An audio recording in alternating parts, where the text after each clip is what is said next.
I'm going to save this for the Patreon, but I got to tell you, dude, I finally watched, oh, God, what is it? Oh, the Terrifier?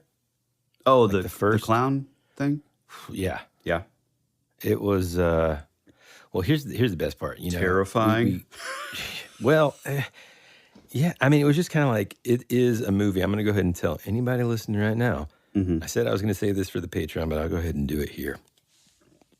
I do not recommend this movie if you are in the slightest squeamish in any way about, I mean, like intense gore.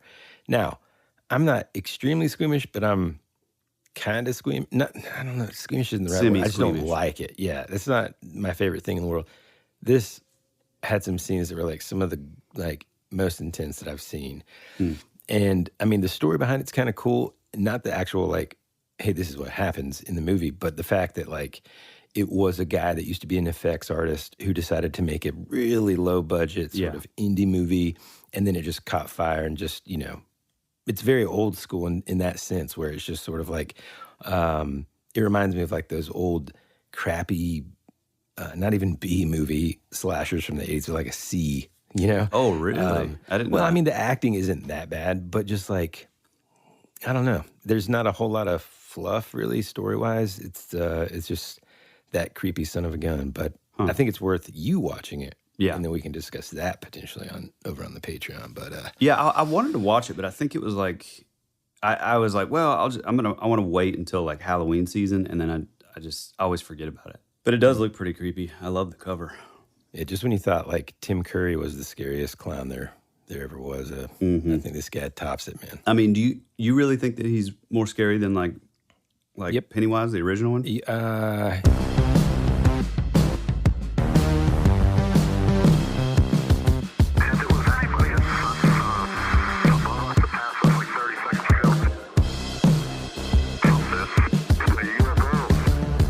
Hey folks, welcome back to your favorite podcast, That Would Be Rad, the podcast that majors in 80s and 90s nostalgia, comic culture, all things paranormal, and minors in retro video games, tabletop RPGs, pre-internet mysteries, and raising our kids to be half as cool as we were in the 80s. I'm your host, Tyler Bentz, and this is your other host, Woody Brown. Hey, pal. Hey, man. Hey, big cat. How we doing? Pretty good, dude. And, you know, it's funny. I was thinking about this morning. We always talk about pre-internet mysteries, but sometimes, dude, there's mysteries that aren't necessarily pre-internet. In fact, what we're going to talk about today is essentially an internet mystery, you know? But would it be would it count as it's like an early legend, early internet mystery? Relatively early, but not, you know, yes, relatively early. Almost 20 years ago. So, wow, that's crazy. Yeah. Man, it's so weird to think that like, I don't know. I think this is how we know that we're getting old is like when 2004 was almost 20 years ago. I mean, it feels like the internet's been out for like maybe 10 years. Yeah, I know, man. And it's like when I think of 20 years ago, the year 2000 does not pop in my head. It's like, oh, no. You mean 1980? Yeah, exactly. You know? Yeah, maybe it's like early mentally 90s. I'm stuck back in the year 2000. I was thinking the same thing. Where was I? Oh, I got to say, before we kind of dive into this, because I kind of just want to get right into it.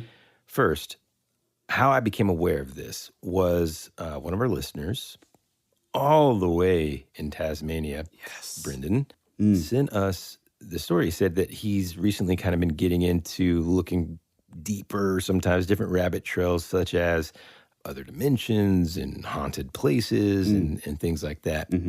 And, you know, I'm always so excited whenever someone sends us something to take a look at, you know, because being longtime listeners like Brendan, they basically know my interests, your interests by now. You know, you can get a pretty good picture after, you know, a couple seasons of our show to figure out like, hey, I think the guys would like this. And the second that I saw this, I was like, this is interesting. I started reading it and immediately it covered a lot of bases. It's freaky. It's an urban legend. It's a mystery. It's international, which you guys know I love because it's just something that I'd never heard of. And so I want to kind of just dive right in, man. Well, real quick, and I think the most important thing is I haven't even heard of this. Yeah, true. So this is like totally new. Yeah. All right. Are you ready? Mm-hmm.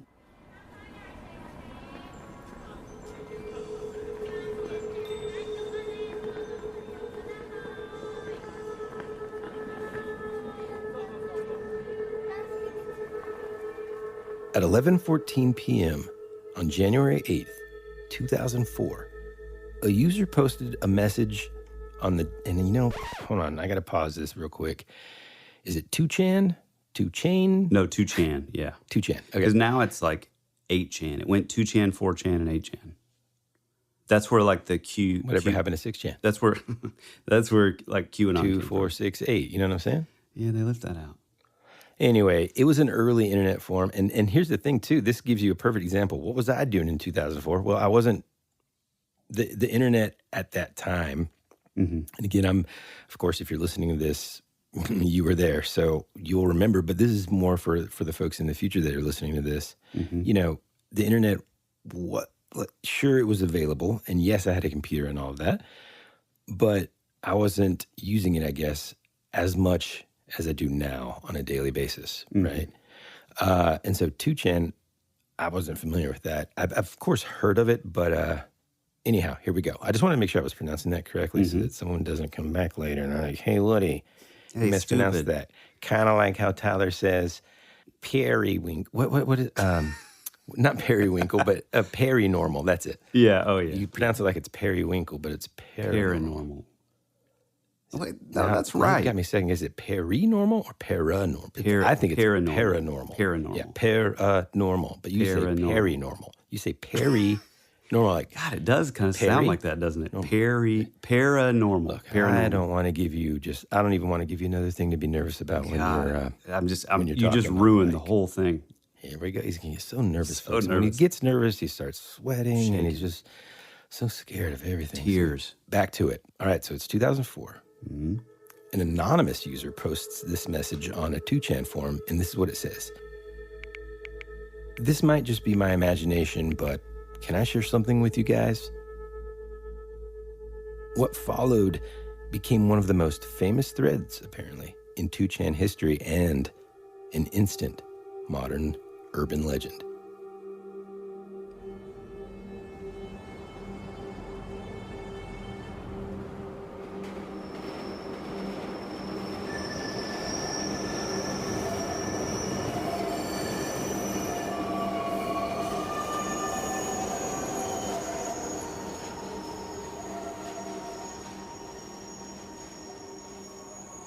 Hasumi, a 2chan user, one evening finds herself lost after getting on the train. The same train that she took to work week after week after week. At some point on this ride, she nods off and falls asleep. When she wakes, she finds that all of the other passengers are asleep. Wow. She begins to notice all sorts of discrepancies from her typical train trip, including some of the stations being further apart than normal and passing through tunnels that don't exist on her line.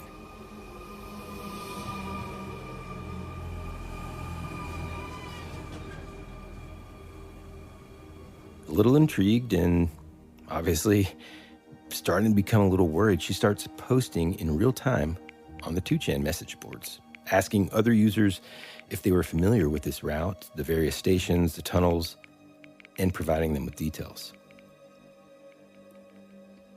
Users on the message board shared her confusion and would offer up ideas and advice on what to do. Okay, Tyler, we're actually going to read the original transcript on 2chan for our listeners now. Totally new. I knew nothing about it. Yeah, I just sent it to you. Hold on. Mm-hmm. Okay. And I'm going to be reading what Hasumi is posting. Now, again, she's the one that is on the train. And Tyler's going to be reading what the 2chan users kind of reply back.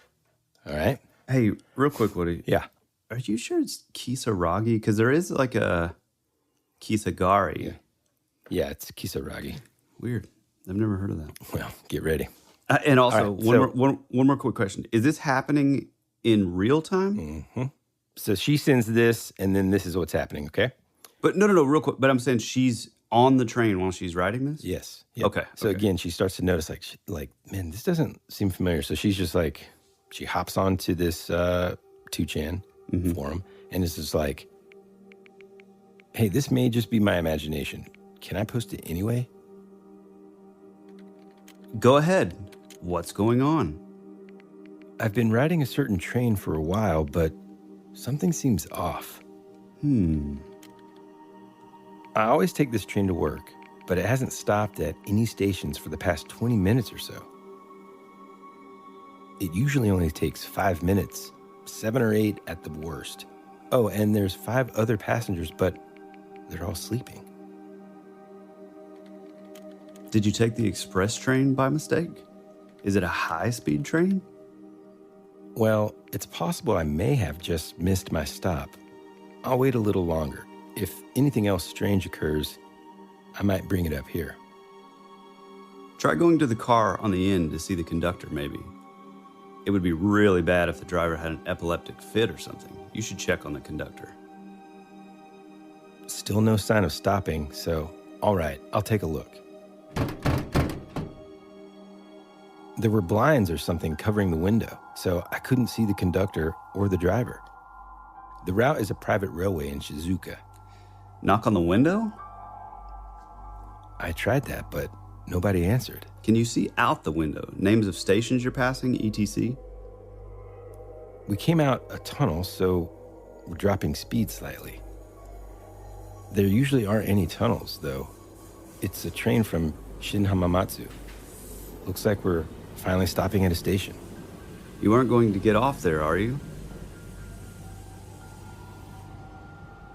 We're stopping at Kisaragi Station. I wonder if I should get off. I've never heard of this place before. Definitely check it out. No, stay on until the last stop. Oh, but it's probably already departing now. When did you get on the train? I've gotten off the train. The station's unmanned. I believe I got on the train at 11:40. I'm not finding any information on Kisaragi Station.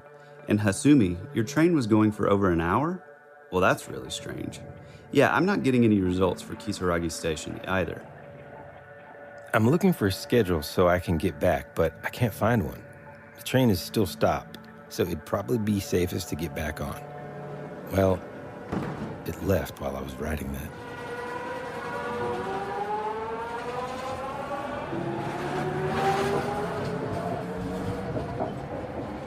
Is there anyone nearby or any buildings?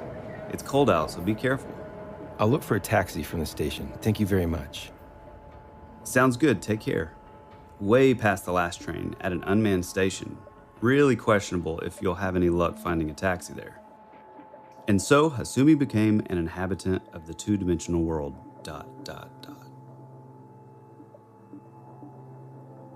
There don't seem to be any taxis anywhere. Call 110, the number for the police. Call the taxi company. If there's a telephone booth nearby, look up the taxi company in the phone book and call.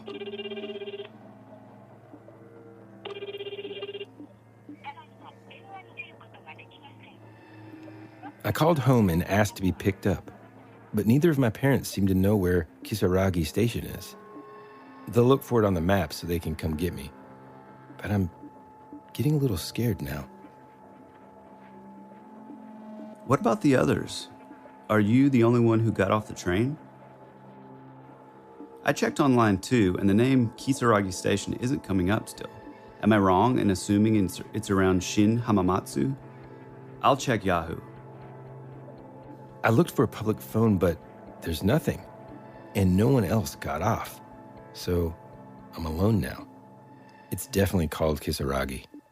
Sometimes they have phones outside the station. Looking into it, apparently it's written with the kanji for, quote, devil, but it's read Kisaragi. Devil Station? Yikes. Are you a gaming nerd? Because a game comes up if you Google it. Tell us the names of the stations before and after Kisaragi. What do you mean, a game? It doesn't say what the next and previous stations are. Walk back along the track. If you start running now, you might catch up to the train. There must be houses around the station, right? Yes, there are. I didn't quite notice since I was panicking. I'm waiting for my parents to call while walking along the track. I tried checking town information on I mode, but it gave me a point error or something. I want to go home. There's really nothing around here. All I can see are fields and mountains, but I think I'll be able to make it back if I go down the track, so I'll keep pushing on. Thank you very much. Treat this as a joke, if you will, but can I come to you if I encounter any more trouble? Dude, not to like derail it, but, and this, you can cut all this out, but this is like... I will. You better believe it. Dude, this is like so entertaining to me because I truly have no idea what's... Yeah, I know. It's cool, right? It's really like, cool. Once at first I was going to do this whole long, me narrates this story. And then I was like, dude, wonder if I could find the original transcript. And then I was like, why don't we just read it, dude? Yeah. And then what a cool way for you to discover, what the story is. Okay, let's jump back. Yeah, dude, it's awesome. Of course, just be careful out there. Sure. Just make sure you don't run out of battery. Your phone's your lifeline right now. Don't get lost, and be careful in the tunnel. Huh? You can get a signal out in the middle of nowhere? I kind of think you shouldn't stray far from the station.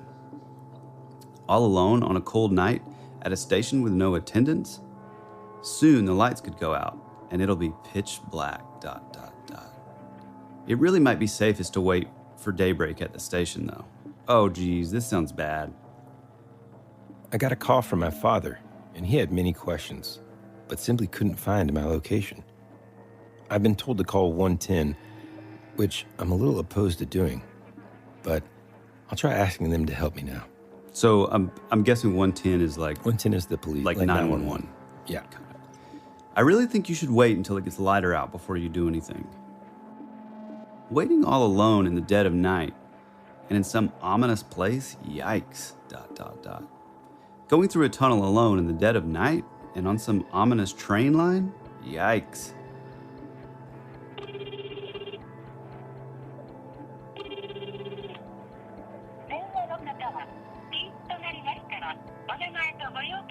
I called 110 and tried my absolute best to explain the situation, but they thought it was all a joke and got angry at me. So I got scared and apologized. Apologize for what? Should probably give up for today. Wait for the first train.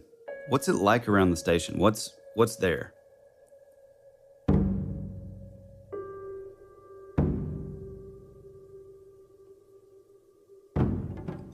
I hear what sounds like a beating drum mixed with some kind of bell way off in the distance. Honestly, I have no idea what to do at this point. Get back to the station for now, Hasumi. It's best to return to where you started when you're lost.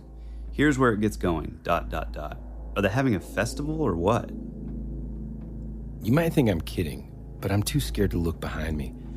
I do want to go back to the station, but I don't dare turn around. Run and don't look back. You can't go back to the station now. Run through the tunnel. I'm sure you'll find that you're not far. Someone behind me yelled, "Hey, don't walk on the track, that's dangerous." I looked around expecting to see an attendant and saw a one-legged old man, but he vanished. I think I'm too scared to move. What? I told you not to look back. Run. Calm down and listen to Big Bro, okay? Check out where that drum's coming from. There's bound to be somebody playing it. Where the hell are you planning to take Hasumi? Why'd you know it was an old man if it was just a single leg? I think Hasumi meant an old man who lost one of his legs. Must have been an old man who died and lost a leg after walking along the track. I can't walk or run any further. The drumming sound is getting a little closer.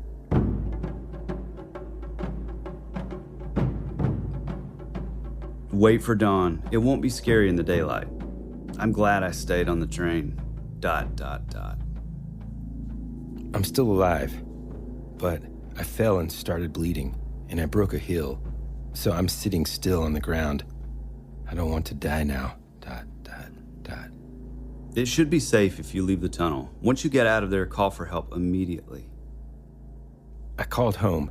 Dad's calling the police, but the sound keeps getting closer. I hope to God that's not the sound of a train, but it might be too late. ... I finally managed to make it to the front of the tunnel. The name says Isanuki. The sound's still getting closer, so I'm going to leave the tunnel. If I'm safe once I get out of the tunnel, I'll post again. Good luck. This is the end. Forget about trains and stations. Forget about going back. Forget about someone chasing you. The sound you're hearing is just something you've imagined.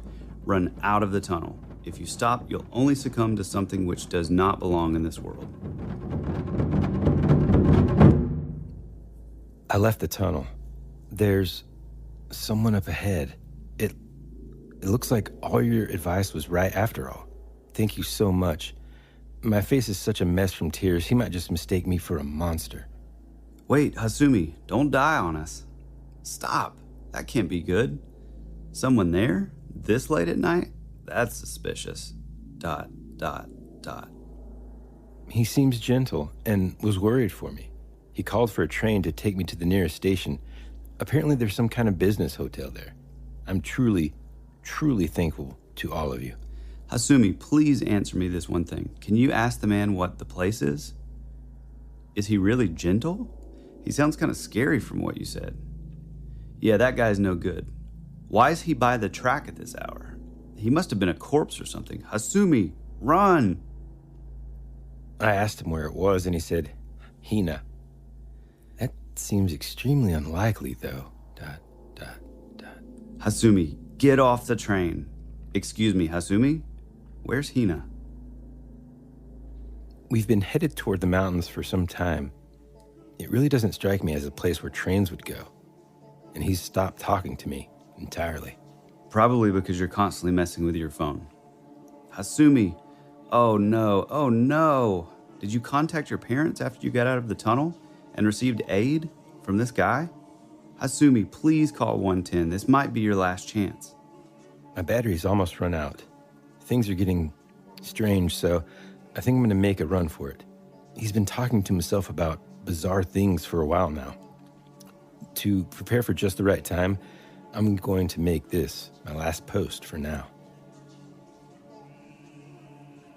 Those were her final 2 messages before disappearing just before 4 a.m., mentioning that this car is heading further and further into the mountains and that the driver was starting to act strange, muttering something she didn't understand, and to this day, this is the last that anyone ever hears of her. And thus, this legend was born.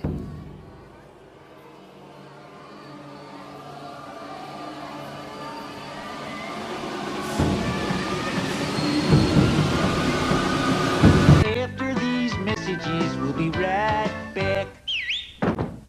On June 14th, your favorite emotions are back on the big screen in Disney and Pixar's Inside Out 2. It's time to greet your Team Riley! It's anger! Let me at him!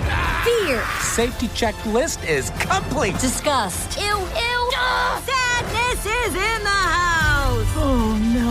Hello, I'm anxiety. I'm one of Riley's new emotions. Disney and Pixar's Inside Out 2. There's a part 2? We're going! Rated PG. Parental guidance suggested. Only in theaters June 14th. Get tickets now.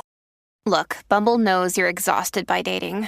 All the, must not take yourself too seriously, and 6'1" since that matters, and what do I even say other than, hey? Well, that's why they're introducing an all-new Bumble, with exciting features to make compatibility easier, starting the chat better, and dating safer. They've changed, so you don't have to. Download the new Bumble now. This episode is brought to you by Reese's Peanut Butter Cups. In breaking news, leading scientists worldwide are conducting experiments to determine if Reese's Peanut Butter Cups are the perfect combination of peanut butter and chocolate. However, it appears the study was inconclusive, as the scientists couldn't help but eat all the Reese's. Because when you want something sweet, you can't do better than Reese's. Find Reese's now at a store near you. Ryan Reynolds here from Mint Mobile. With the price of just about everything going up during inflation, we thought we'd bring our prices down. So to help us, we brought in a reverse auctioneer, which is apparently a thing. Mint Mobile Unlimited Premium Wireless. How to get 30, 30, bit to get 30, bit to get 20, 20, 20, bit to get 20, 20, bit to get 15, 15, 15, 15, just $15 a month? Sold! Give it a try at mintmobile.com/switch. $45 up front for 3 months plus taxes and fees. Promo rate for new customers for limited time. Unlimited more than 40 gigabytes per month. Slows full terms at mintmobile.com.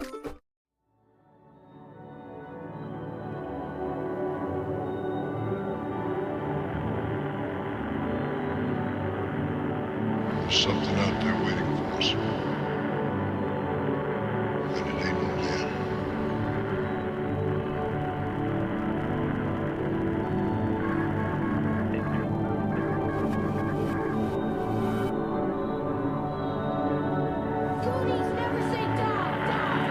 Hey, this is Bryce Johnson from the Bigfoot Collectors Club, and you're listening to Tyler and Woody on That Would Be Rad, because that is rad.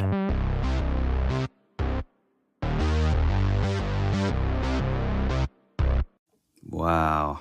Dude, I love that. Man, so was there any sort of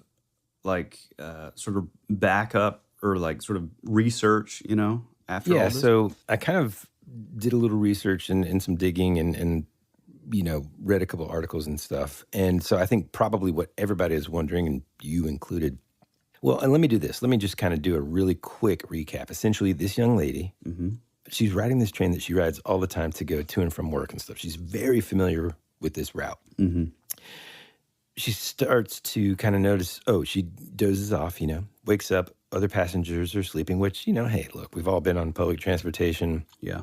If it's a long train,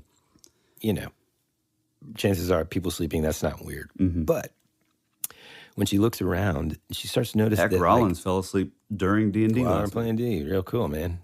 She starts to notice that things don't look the same, the places that the train is going. So she starts to maybe wonder, did I get on the wrong train? What's going on here? But then she starts noticing signs and names of places and different tunnels that she just doesn't recognize altogether as being anything that she's ever heard of. So that's when she kind of takes it to the forum and starts asking people to kind of help research.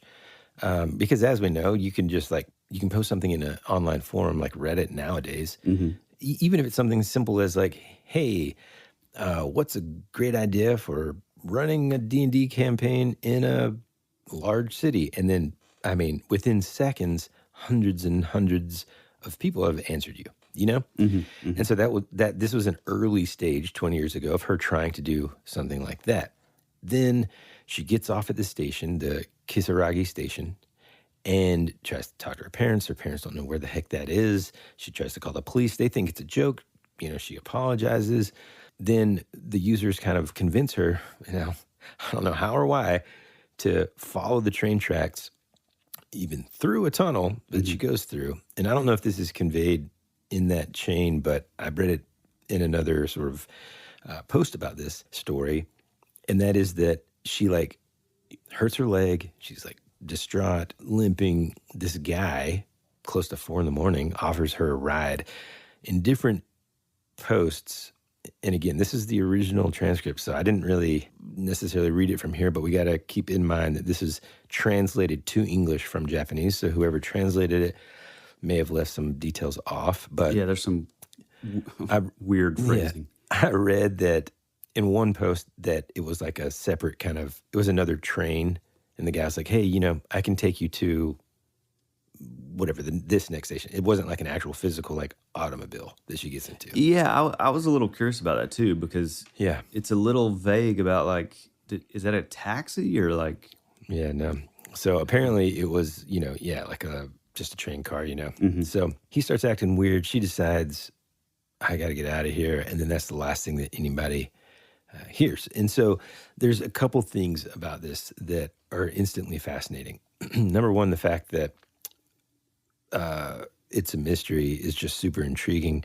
But I like to I started to imagine, myself, anybody in this scenario where you just kind of figure out what the heck? It's I can't imagine just looking around and certain things being familiar, but enough things being wrong that you start to feel what the heck is going on? It's like the Mandela effect on a whole nother level. Yeah, yeah.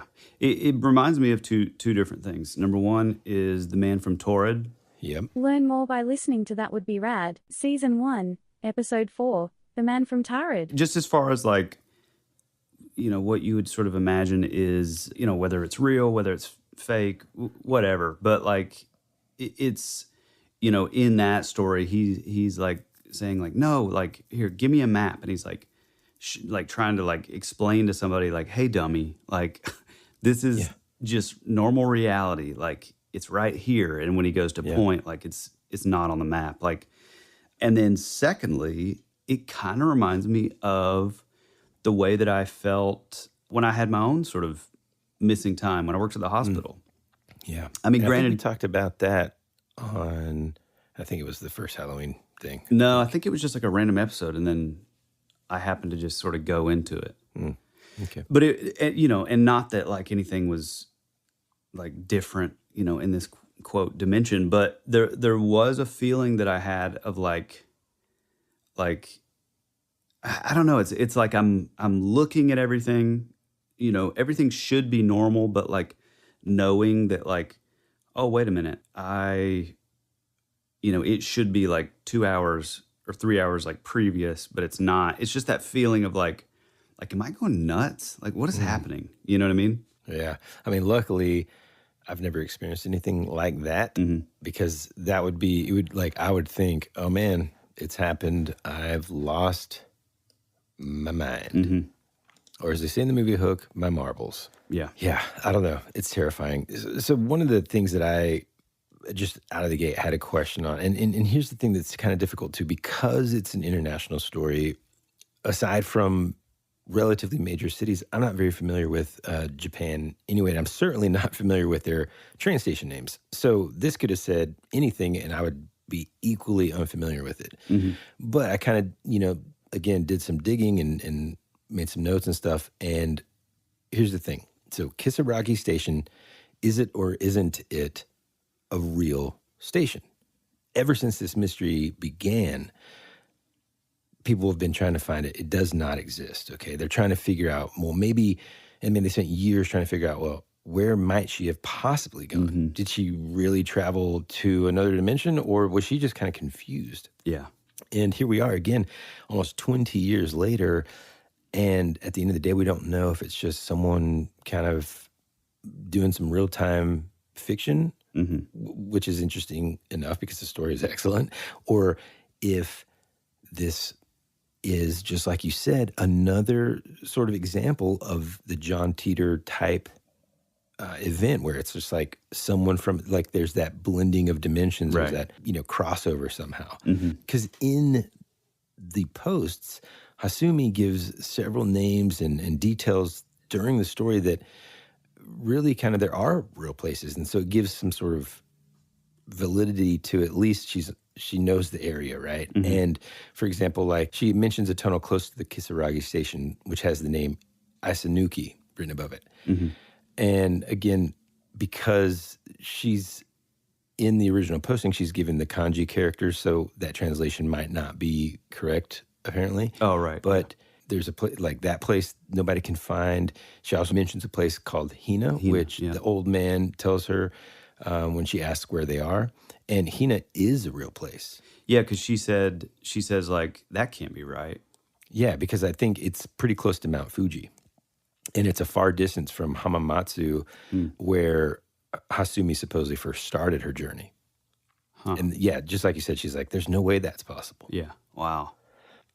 So this post that I found, this person kind of takes these three places, the real locations, and tries to kind of figure out what's going on by looking a little bit deeper into the details here. And one of the first things that Hasumi mentions is that she got on the train at Shin Hamamatsu Station. Again, it's a real station, and it's here that almost immediately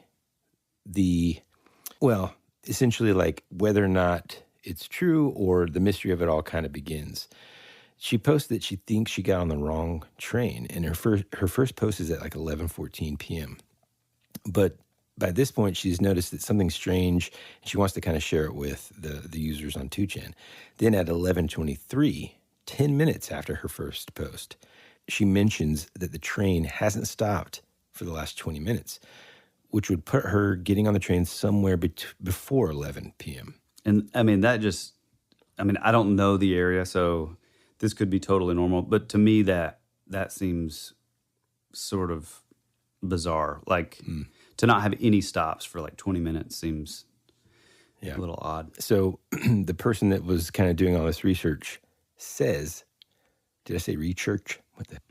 Research says that because of the way that the Shin Hamamatsu station is, there's only like typically 3 minutes between trains, and that they are all going like one way. So in other words, if you're listening and you're familiar with, like, let's say New York and the subway system there, it's extremely easy to get on the wrong train. Oh, yeah. I've done it a million times. I just did it the last time I was there, because some of the lines, first off, there's different lines that go different places, depending on, what station you're at.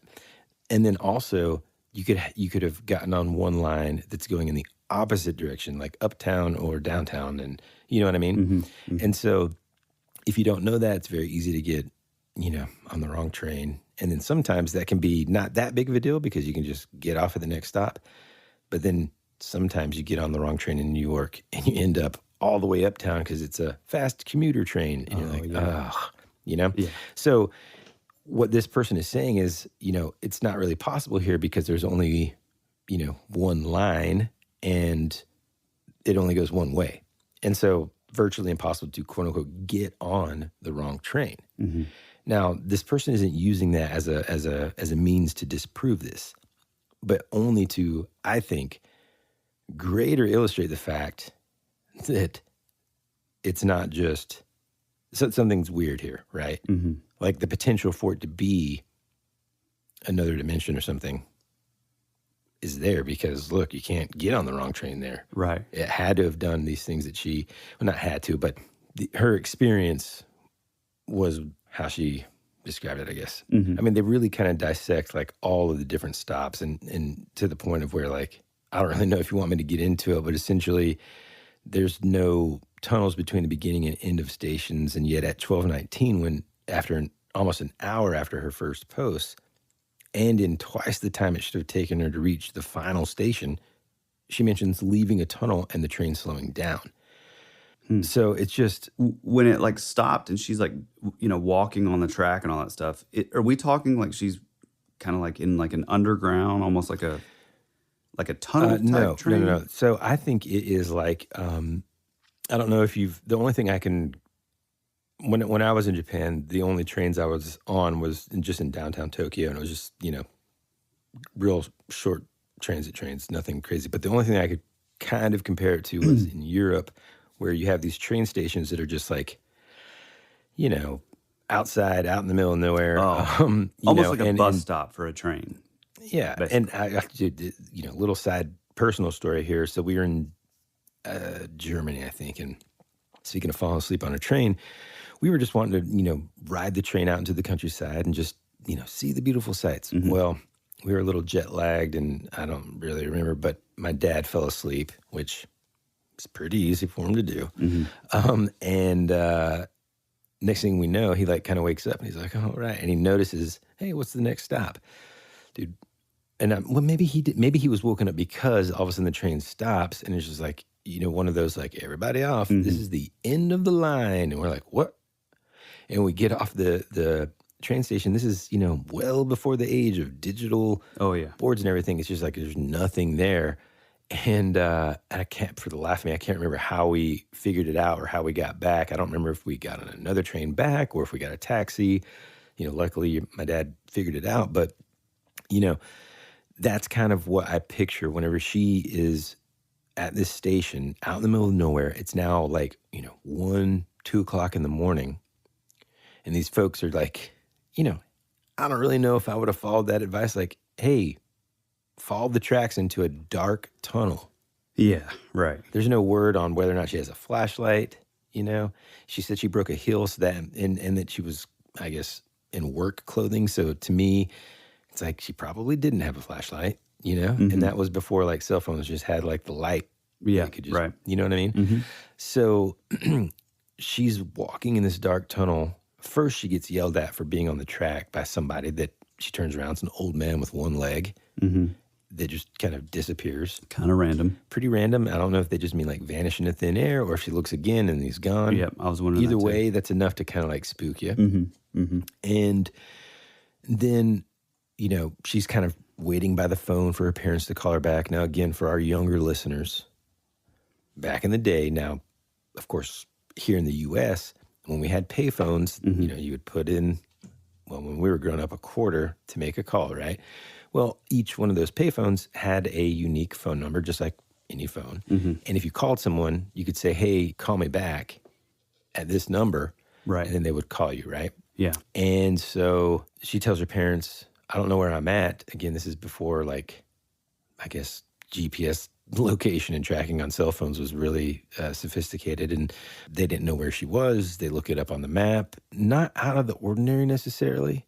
You know, imagine if you're just on a train, again, here in the U.S., and you hop off at some station, you know, hey, I'm and pretend for just a second, too, that it's difficult to look things up. Take the internet out of it, and you had to look on a map, and you said, hey, I'm in Gainesville, Georgia. People would be like, where's that? I don't know where that is.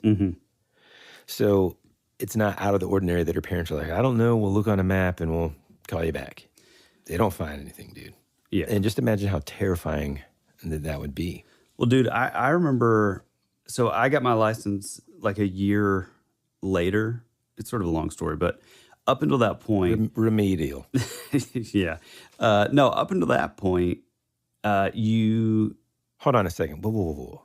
You're telling me I'm supposed to believe that not only did you get the history award, yeah, but they made you get your license later? Well, I'm just, dude, don't even no, get into it. No, listen. So let me explain this. So they had just passed this law in Georgia that you had to have your learner's permit a year and a day after, you know, in order to be able to get your license. Up until then, you know, I mean, I grew up in sort of rural Cleveland, Georgia, and so like, a ton of people didn't have their learner's permit because, I mean, a ton of kids were like, I mean, that's what I did. I learned to drive like on like in a pasture, like on my grandpa's farm and that kind of stuff.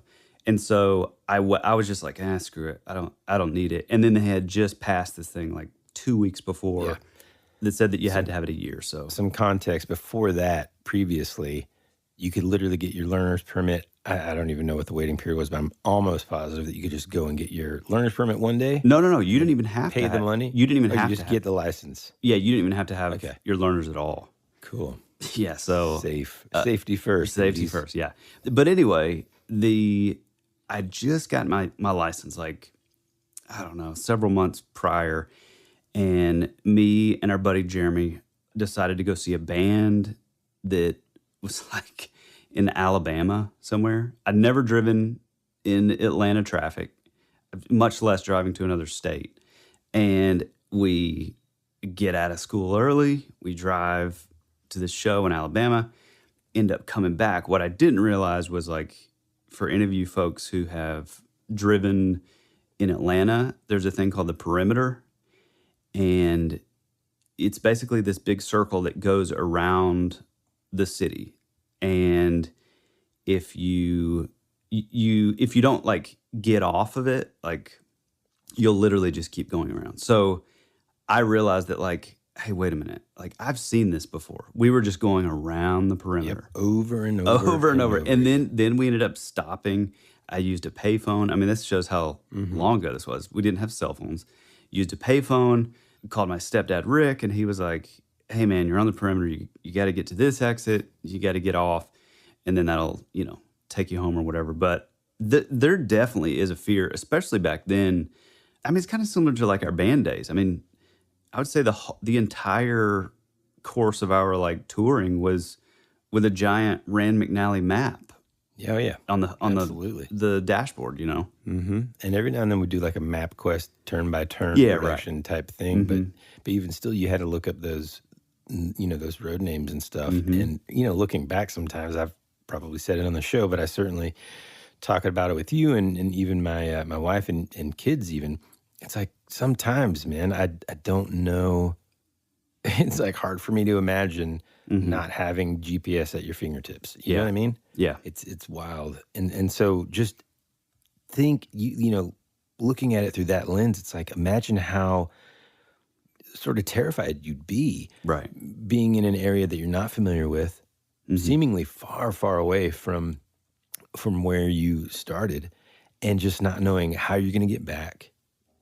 You know, there's strange characters. The bit about her hearing like the beat of drums. Yeah, that was in the interesting. distance, and you know, just those weird, like that weird music and stuff, and it's like getting closer and louder. And you know, it would take, I don't know, let me ask you this. Would you, like, how much would it take for you to like be like, well, I guess I'm just going to walk through this tunnel? I mean, I'm not typically like scared of like the dark or anything, but I will say Not being able to see hand in front of face dark. Man. Yeah, I mean, that is a different story. I mean, especially on a train track, like that's sort of another level. But I don't know, that there's something interesting about this, and this is not me sort of taking this in a different direction, but we'll return after these messages. America's future can be determined by our dreams and our visions. It was very intense, bright light. For over 200 years, there have been reports of giant man-like creatures. From another dimension, another world, I don't know. The most intriguing mystery on the North American continent. This is Joshua Cutchin, and you're at my home for weirdness. That would be rad.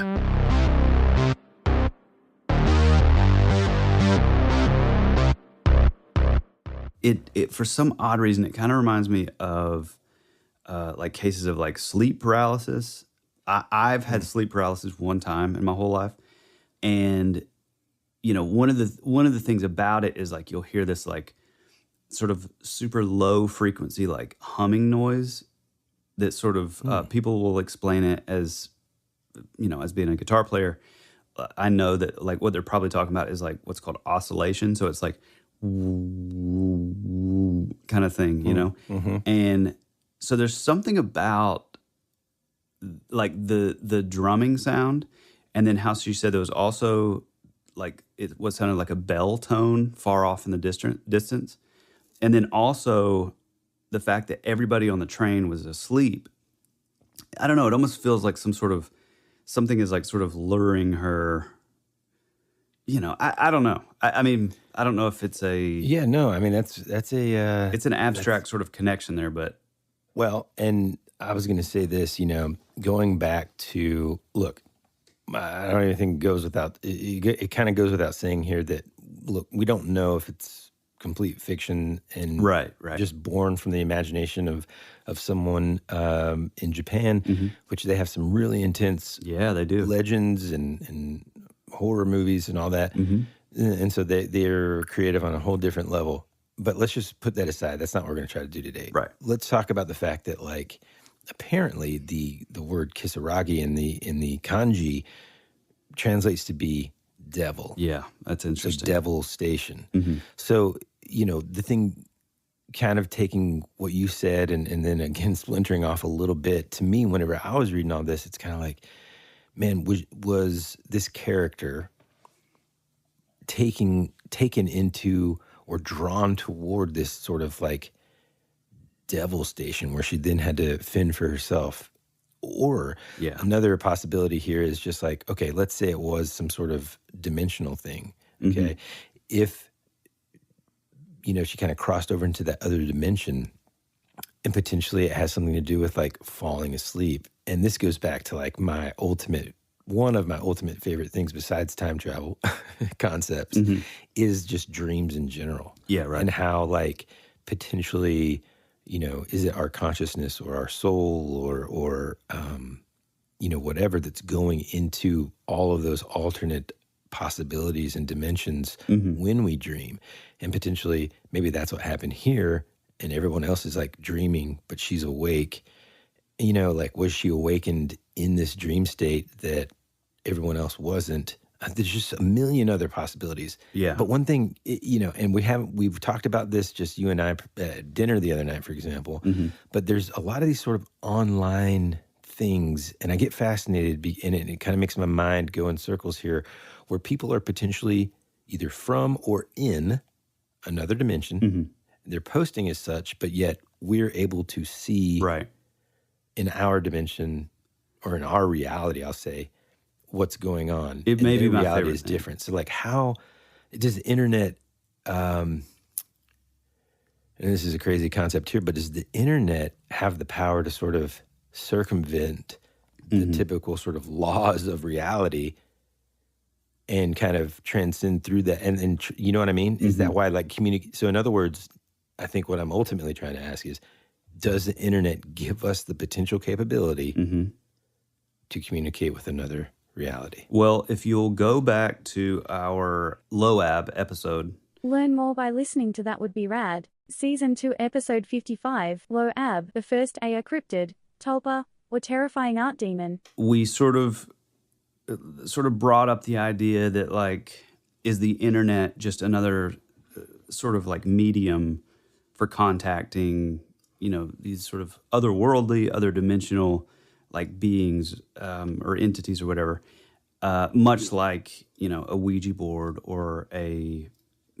automatic writing or that kind of thing. Like, does it act as like some sort of like conduit, for communication? I think it could. I mean, especially after all the research that we did into like the Loab story thing or whatever.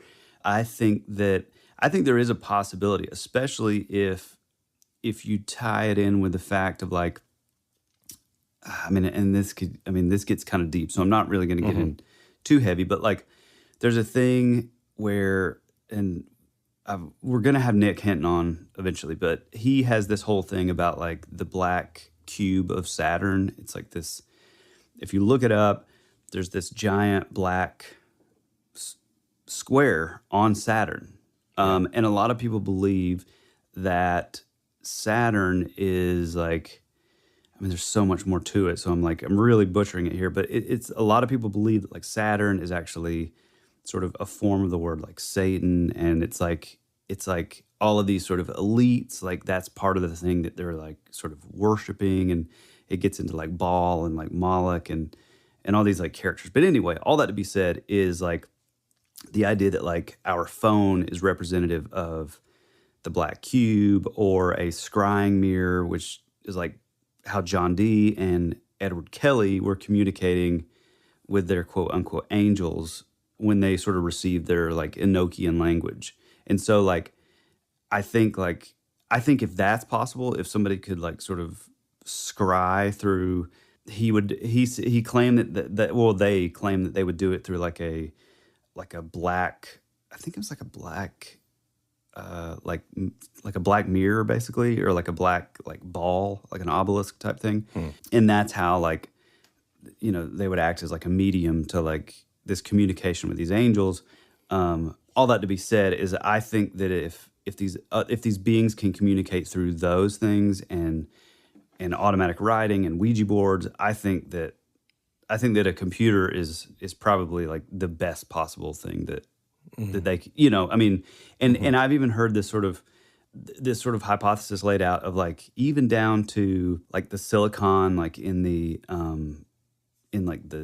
chips and, like, the boards, in the computer are actually sort of broken up as, like, at one time were, like, rock or crystal. So it's like, it's this whole, like, sort of esoteric way of looking at our computers, which is pretty fascinating. But anyway, all that, that was a long way around. But I mean, it goes into, like, the theories about the Dodalton messages. Right, exactly. Learn more by listening to That Would Be Rad, Season 2, Episode 56, The Vertical Plane, The Mysterious Dodalton Messages. And the potential that, I mean, if you think about it in terms of, let's pretend, like, again, we've talked about this on the show before too. Let's say me and Tyler and I have created a time machine. We go back in time, and instead of being the nice guys that we are, we're kind of jerks, and we take a couple iPads with us. Right. And You know, it's, I don't know, early 1900s, and we hand it to a scientist and we say, now, this is a communication device that allows you to communicate with someone in heaven. And then we just start using it. Right. You know what I mean? Right. Like, there's so many different, it's so wild, and it's, you know, I know coming off the heels of us last week talking about. We went deep.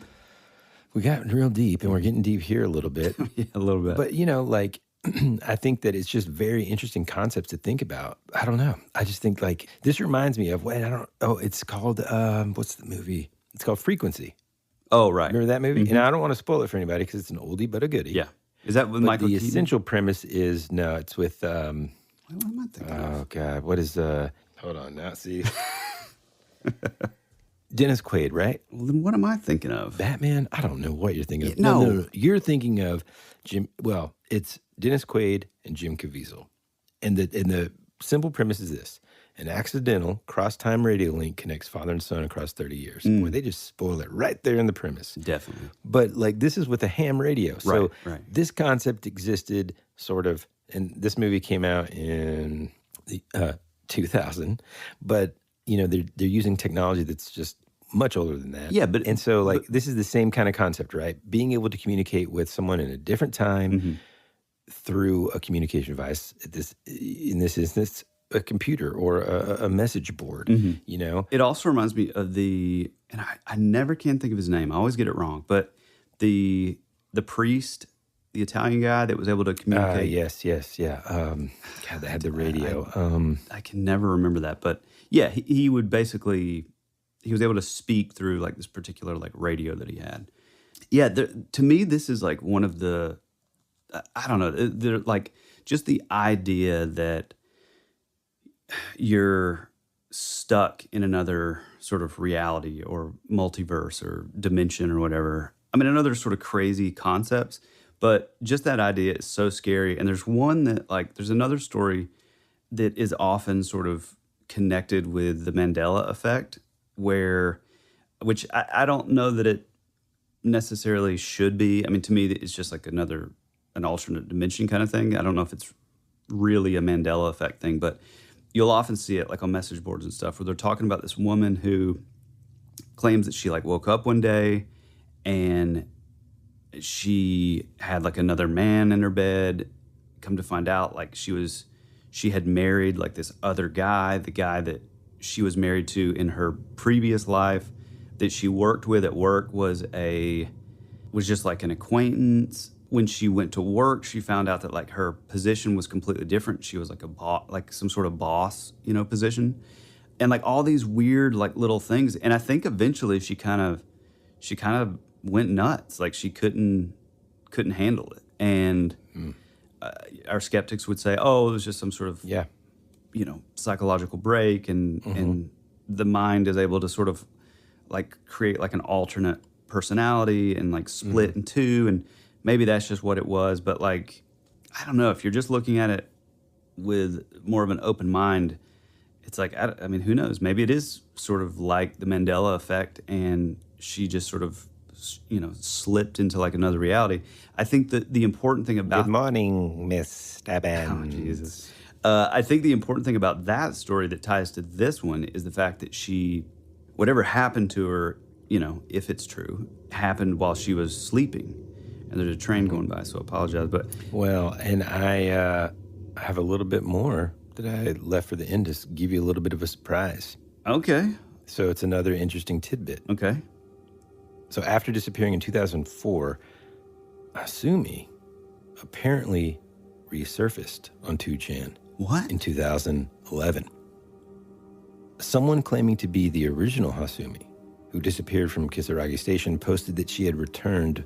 But for her, no time had passed at all. Wow.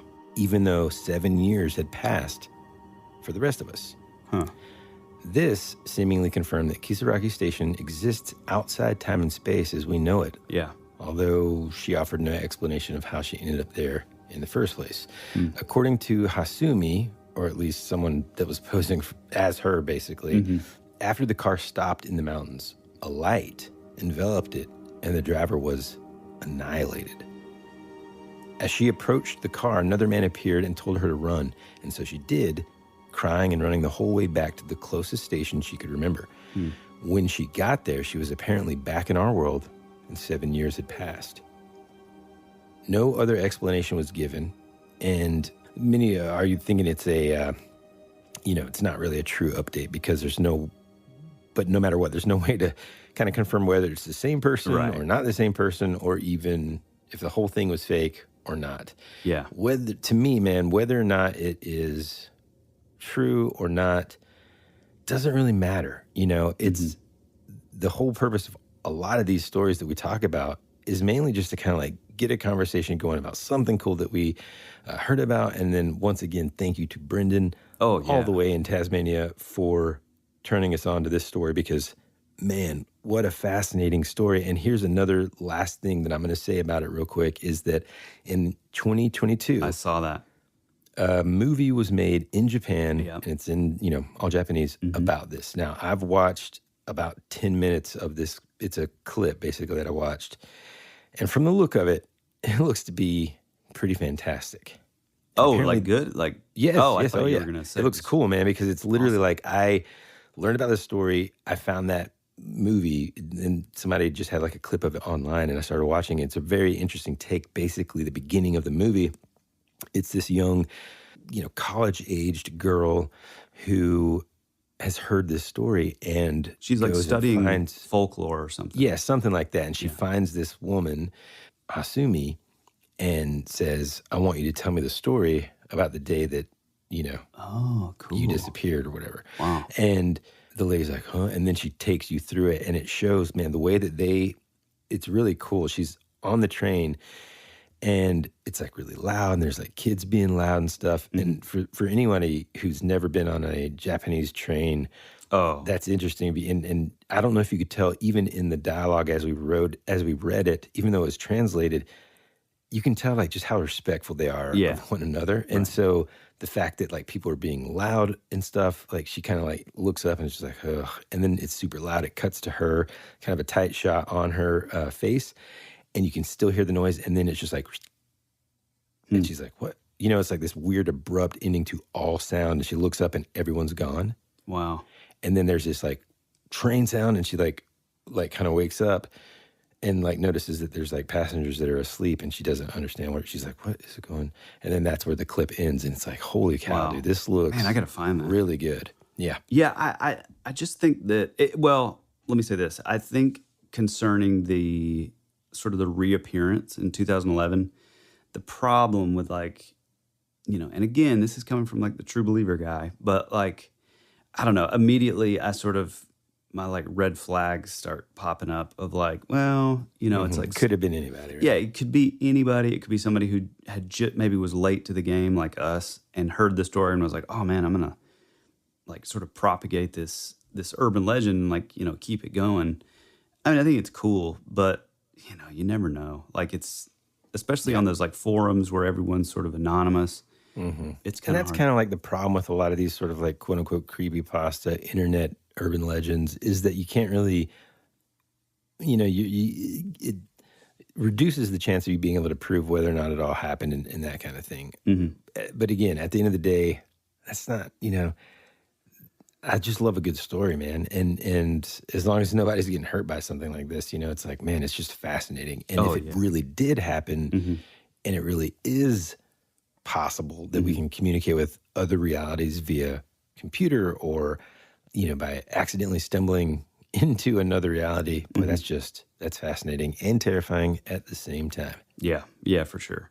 I mean, and again, I keep going back. I feel like, and again, another sort of disclaimer, like, I mean, who knows it? I mean, the whole thing could be fake. It could be a creepypasta type thing. And, but it's pretty awesome. But if it is real, I keep going back to, that same sort of like phenomenon and like in sleep paralysis.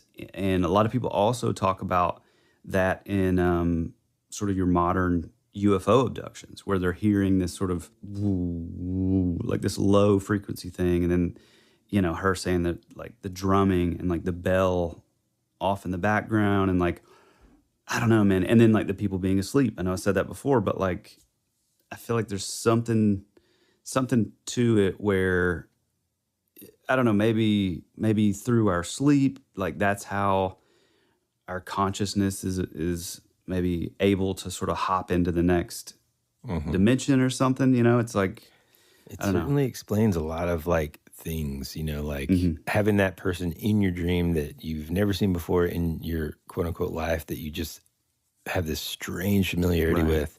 The mind. Now, again, man, the mind is capable of so many incredible things, but isn't it, no matter which way you kind of like slice it here, either your mind is capable of creating these incredibly rich scenarios and details of characters that you don't actually know in reality kind of thing. Right. That's awesome. Yeah. Or you really are traveling to another reality whenever you sleep. And I like that idea a whole lot because if you think about it, it's just kind of like Doctor Strange, right? Your physical body's sleeping, but your consciousness and stuff can still do stuff. Right. I love that. Yeah. If only I could just like train myself to like learn something or do some work in the background while I was sleeping. Now that would be, that'd be something else. I mean, I have often wondered, with like a lot of the research that I've done in the past and stuff, you hear about, and we'll do like a full episode on this because it's definitely like one of the sort of overarching topics that sort of tie a lot of this stuff together. But like,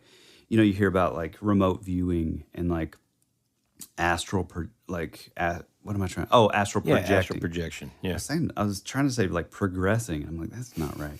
And then like even down to like lucid dreaming, like there's this sort of idea that a lot of people have that like when you're doing these things, you are sort of, especially with like the remote viewing, that's like I would say that's probably like the thing that it takes like a certain kind of person maybe that's able to do that, like Ingo Swann and those guys.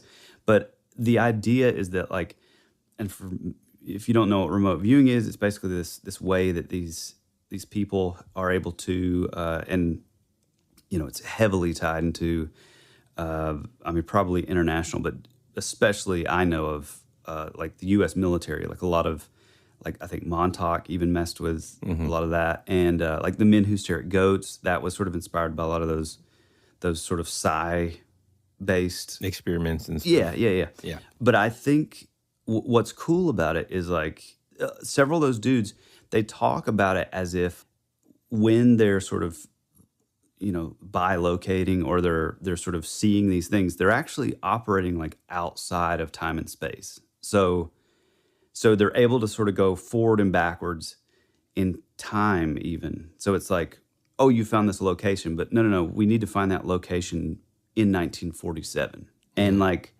it's this weird sort of thing. So I don't know. I wonder if that sort of thing, which, I'm the first to admit that like, I don't fully like understand. In fact, I don't know that we could ever really understand it, a lot of these concepts, but is that sort of phenomenon like linked into something like this that is like, maybe haphazardly she was able to kind of do that thing but had no idea, and then sort of on a subconscious level accidentally did it in her sleep that sort of blurred her into like the next, or merged her into like the next dimension, if you will. Yeah. One thing I did have to say too, just to sort of quell this sort of like knee-jerk reaction whenever they bring up that like the station, when it's written in kanji, means devil.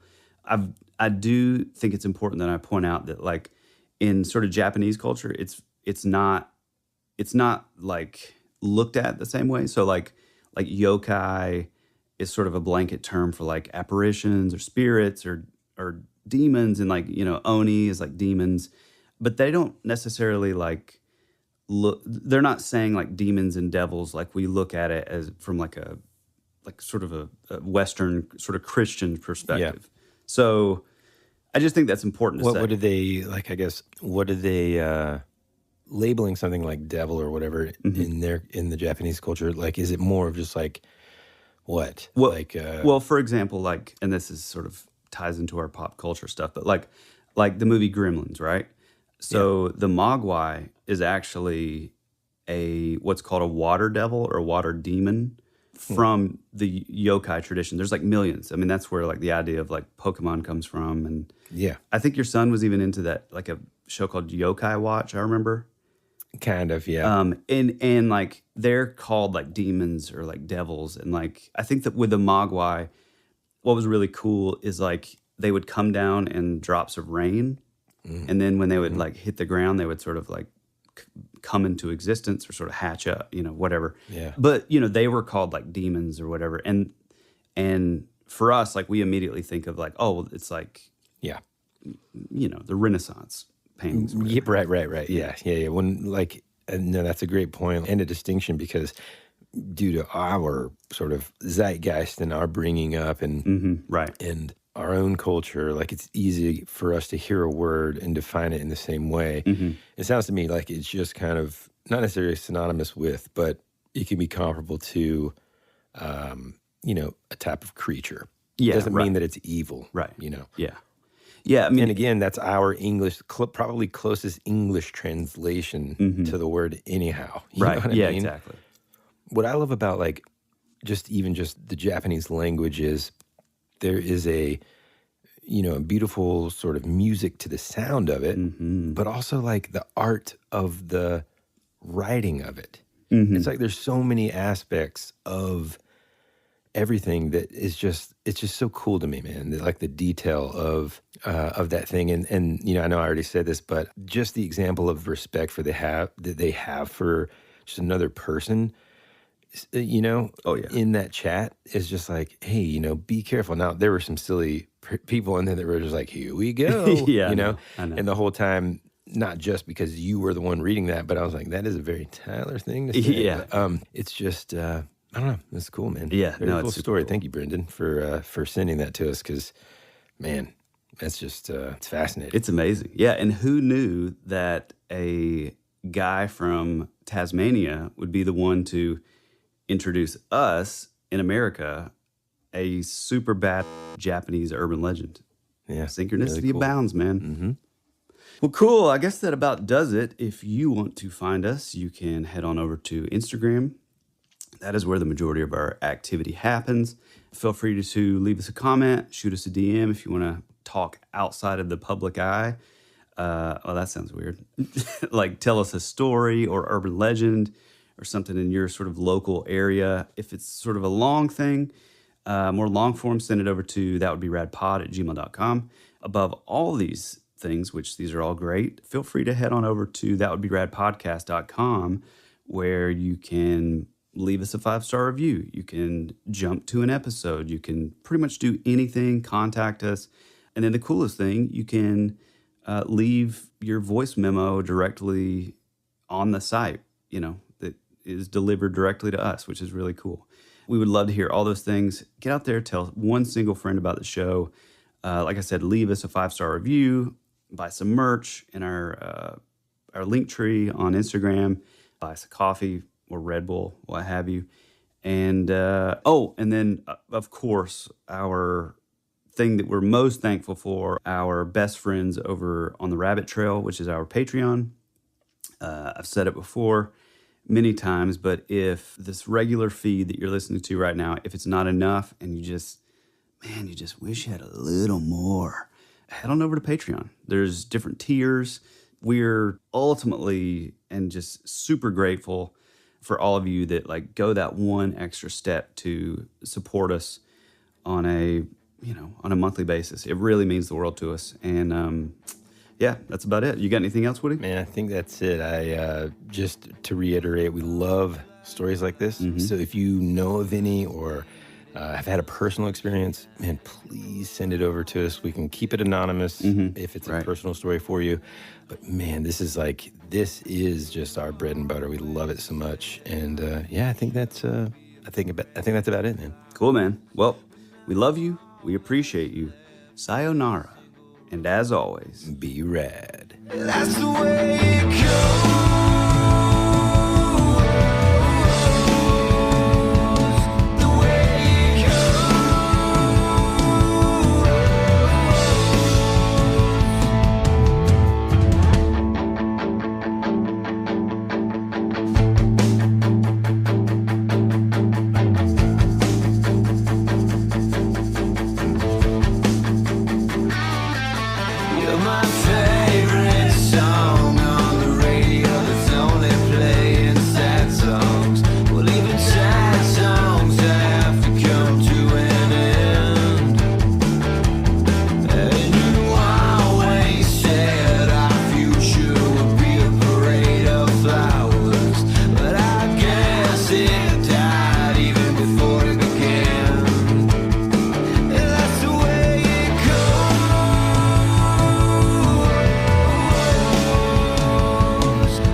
time where I just needed some sunshine. You were already dead before you became a ghost.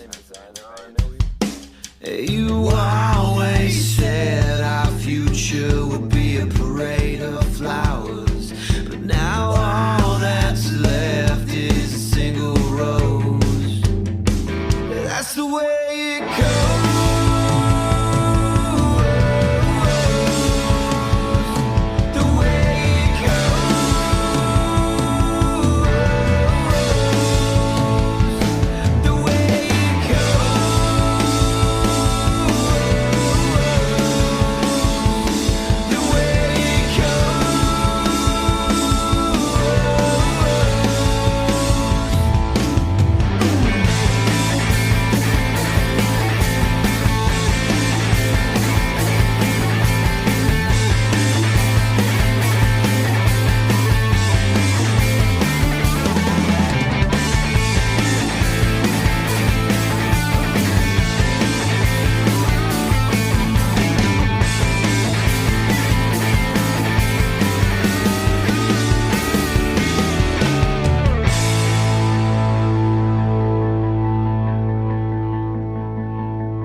Access granted. And then you go.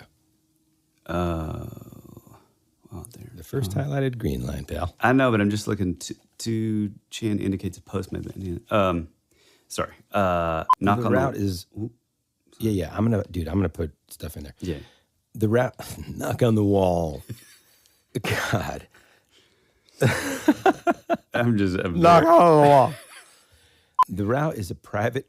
God. Here. It also reminds me of the. There don't seem to be any taxes. Taxes. Dude, what about that clip of the new D&D movie? Oh, man, it's hilarious. I'm just so nervous that it's going to be... Well, I don't know. That one gave me a little faith. Oh, yeah, big big time. It's at least going to be entertaining and funny. Yeah. I mean, I think they're... Like, I hope that that's a... For all you folks that have no idea what we're talking about, there is a new Dungeons & Dragons movie. What's the little tagline or like the subheader? Something, I don't know. Thief of... I don't know. Something of thieves or something.